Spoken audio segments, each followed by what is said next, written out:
Sheikh Hasina meeting করেছেন বাংলাদেশের নেতাকর্মীদের সঙ্গে, অনলাইনে ভার্চুয়াল মিটিং করেছেন।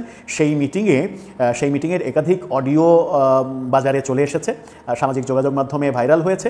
সেই অডিওরই একটি অংশ, প্রায় 20 মিনিটের একটা অংশে শেখ হাসিনা কি বলছেন সেগুলো নিয়ে বিস্তর আলোচনা চলছে। দর্শক, নতুন একটি সংবাদে আপনাদের সবাইকে স্বাগতম। তো প্রিয় দর্শক, বর্তমানে বাংলাদেশে যে পরিস্থিতি চলছে তারই উপর ভিত্তি করে আপনাদের সামনে কিছু গুরুত্বপূর্ণ ভিডিও নিয়ে হাজির হয়েছে। তো ভিডিও শুরুটা দেখে আপনি বুঝতে পারছেন যে আজকের ভিডিওটা কতটা গুরুত্বপূর্ণ এবং কোন বিষয়টিকে ইঙ্গিত করছে। তো যারা ভিডিওটি অন করছেন তাদের বলবো আপনারা না টেনে পুরো ভিডিওটি দেখতে থাকুন, তাহলেই বুঝতে পারবেন আজকের ভিডিওটা কতটা গুরুত্বপূর্ণ এবং কোন বিষয়টিকে আসলে নির্দেশ করছে। তো আমি আর এই বিষয় নিয়ে বেশি কথা বলবো না, তো চলুন আমরা দেখে আসি সেই কাঙ্ক্ষিত ভিডিওগুলা। তার আগে বলবো, যারা এখনো পর্যন্ত চ্যানেলটি সাবস্ক্রাইব করেননি অবশ্যই চ্যানেলটি সাবস্ক্রাইব করে পাশে থাকা বেল আইকনটি ক্লিক করে রাখবেন। আর যারা ইতিমধ্যে চ্যানেলটি সাবস্ক্রাইব করে রেখেছেন তাদেরকে অসংখ্য ধন্যবাদ। তো চলুন দর্শক, ভিডিওটিতে একটি লাইক দিয়ে আমরা সবগুলো ভিডিওর আলোচনা ধারাবাহিকভাবে দেখে আসি।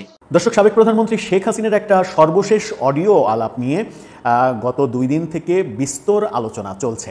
শেখ হাসিনা মিটিং করেছেন বাংলাদেশের নেতাকর্মীদের সঙ্গে, অনলাইনে ভার্চুয়াল মিটিং করেছেন। সেই মিটিংয়ের একাধিক অডিও বাজারে চলে এসেছে, সামাজিক যোগাযোগ মাধ্যমে ভাইরাল হয়েছে।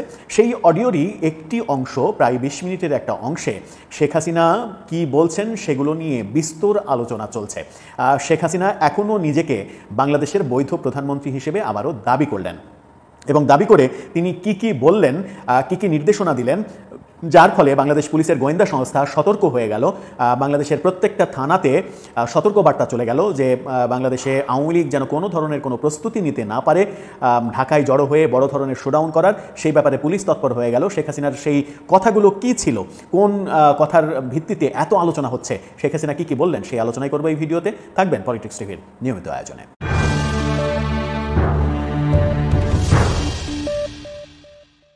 দর্শক, পলিটিক্স টিভির নিয়মিত ভিডিওগুলো এখন থেকে স্পন্সর করছে প্রজাপতি.টিভি, নতুন ওটিটি প্ল্যাটফর্ম। আপনারা চাইলে ইউটিউবে, ফেসবুকে, ইনস্টাগ্রামে, টিকটকে দেখে নিতে পারেন। ডেসক্রিপশন বক্সে লিঙ্ক দেওয়া থাকবে, সেখান থেকেও আপনারা প্রজাপতির কার্যক্রম দেখতে পারেন, সাবস্ক্রাইব করে রাখতে পারেন। চলে যাচ্ছি মূল ভিডিওতে। বলছিলাম শেখ হাসিনা কি বললেন এই অডিও বার্তায়, ভার্চুয়াল মিটিংয়ে তার নেতাকর্মীদের উদ্দেশ্যে, যার ফলে বাংলাদেশে একটা একটা জরুরি অবস্থার মতো তৈরি হলো পুলিশের মধ্যে এবং পুলিশ ব্যাপকভাবে তৎপর হয়ে গেল। এই তৎপরতার ফলে আওয়ামী লীগের যে সকল নেতাকর্মী মোটামুটি ঘরে ঠিকভাবে ঘুমাচ্ছিলেন তাদের ঘুমও যে হারাম হয়ে গেল, এটা এখন নিশ্চিত করেই বলা যায়। কি বললেন শেখ হাসিনা, চলুন একটু জেনে নেওয়া যাক। তিনি বললেন যে আমি ভারত থেকে কেন কথা বলি তার নালিশ করে ডক্টর ইউনূস ভারতের কাছে। ডক্টর ইউনূস বিমস্টেকের সাইডলাইনের বেঞ্চে এরকম অভিযোগ করেছেন যে ভারত থেকে শেখ হাসিনা যে ধরনের রাজনৈতিক কর্মকাণ্ড করছেন সেটা যেন না করে ভারতকে অনুরোধ করেছেন। ভারত এটার কোনো সাড়া দেয়নি। শেখ হাসিনা সেই কথাই বললেন যে আমি কেন কথা বলি এটা নিয়ে নালিশ করে। কেন আমি কথা বলবো না এটাও তিনি প্রশ্ন করেছেন। আমি তো কথা বলবোই, আমি সংবিধান অনুযায়ী এখনও প্রধানমন্ত্রী, সেই দাবি তিনি করলেন। তিনি বললেন যে আমাকে হত্যার চক্রান্ত করেছিল, আল্লাহ আমাকে বাঁচিয়ে রেখেছে। অর্থাৎ 5 আগস্ট তিনি যে পালিয়ে গেছেন ভারতে, তিনি পালিয়ে যাওয়ার কারণ হিসেবে এখানে বলছেন যে আমাকে হত্যা করার পরিকল্পনায় সবাই এগিয়ে আসছিল, আল্লাহ কোনো রকমে আমাকে বাঁচিয়ে দিয়েছে। অর্থাৎ ভারতে না গেলে তিনি হত্যাকাণ্ডের শিকার হতেন, এটা তিনি বললেন।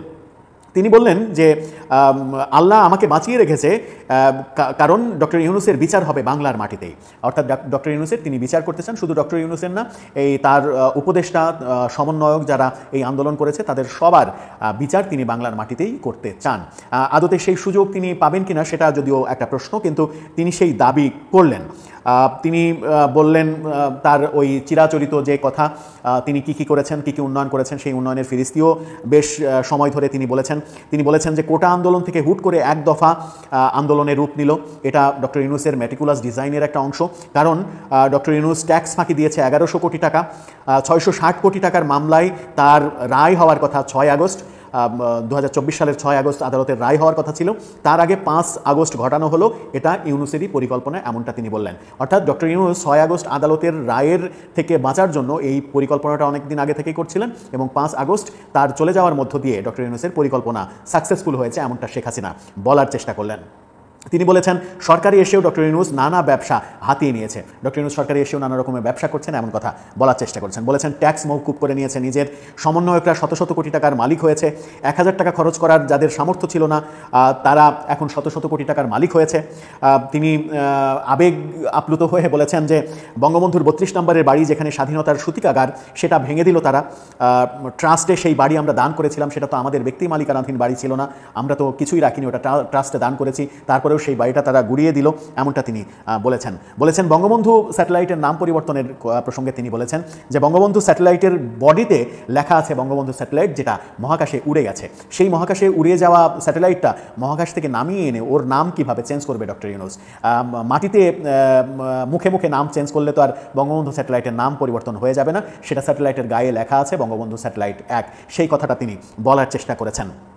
বলেছেন শত শত কারখানা বন্ধ করে দিয়েছে এই সরকার, বিশেষ করে আওয়ামী লীগের ব্যবসায়ীদের শত শত কারখানা বন্ধ হয়ে যার ফলে লাখ লাখ শ্রমিক বেকার হয়েছে।